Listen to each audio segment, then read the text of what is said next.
ગુજરાત ન્યૂઝમાં આપનું સ્વાગત છે। આણંદના ઓડ શહેર ખાતેથી દેવ યુવક મંડળના 200 થી વધારે લોકો પગપાળા અંબાજી જવા માટે રવાના થયા। ઓડ શહેરમાંથી દેવ યુવક મંડળના 200 થી વધારે ભાઈઓ તથા બહેનો તારીખ 8 સપ્ટેમ્બરને રવિવારના રોજ પગપાળા સંઘ ઓડથી અંબાજી જવા રવાના થયા। 17 વર્ષથી દર વર્ષે પગપાળા સંઘ અંબાજી જાય છે। ત્યાં પહોંચીને મંદિરના શિખરે ધજા ચડાવવામાં આવે છે। ત્યારે ઓડમાં રથ ફેરવી શોભાયાત્રા વાજતે ગાજતે કાઢવામાં આવી।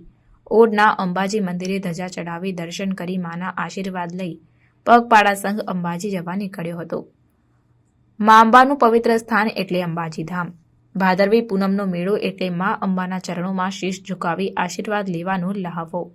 ભક્તો રાત દિવસ ઠંડી ગરમીની પરવા કર્યા વિના મા અંબાના ચરણોમાં પગપાળા ચાલીને પોતાની માનતા મનોકામના લઈ મા અંબાના દર્શન કરી ધન્યતા અનુભવે છે। અંબાજીમાં ભરાતા ભાદરવી પૂનમના મેળાને ગણતરીના જ દિવસો બાકી છે। ત્યારે ઓડ શહેરનો પગપાળા સંઘ 52 ગજની ધજા લઈ અંબાજી જવા રવાના થયો છે। મહાઆરતી કર્યા બાદ પગપાળા સંઘ રવાના થયો। માતાજીના રથનું લોકોએ રસ્તામાં ઉમળકાભેર સ્વાગત કર્યું અને સૌ માઈ ભક્તો માં અનેરો આનંદ ઉલ્લાસ જોવા મળ્યો હતો।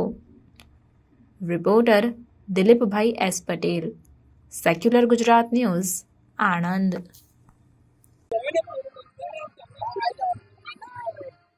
ઓડ દેવયુવક મંડળ દ્વારા છેલ્લા 17 વર્ષથી અને આ 18મા વર્ષમાં અંબાજી પગપાળા રથ સાથે સંઘ લઈએ છે। જે સંઘની અંદર 150 થી 200 માઈ ભક્તો જોડાય છે અને મા અંબાના 11ના 14 તારીખ 14/9/2024ના રોજ 11ના દિવસે દર વર્ષે અમે ધજાઓ ચડાવીએ છીએ। બોલ મારી અંબે, જય જય અંબે, બોલ મારી અંબે, બોલ મારી અંબે, બોલ મારી અંબે।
સમાચારોની અવનવી અપડેટ્સ માટે જોતા રહો સેક્યુલર ગુજરાત ન્યૂઝ.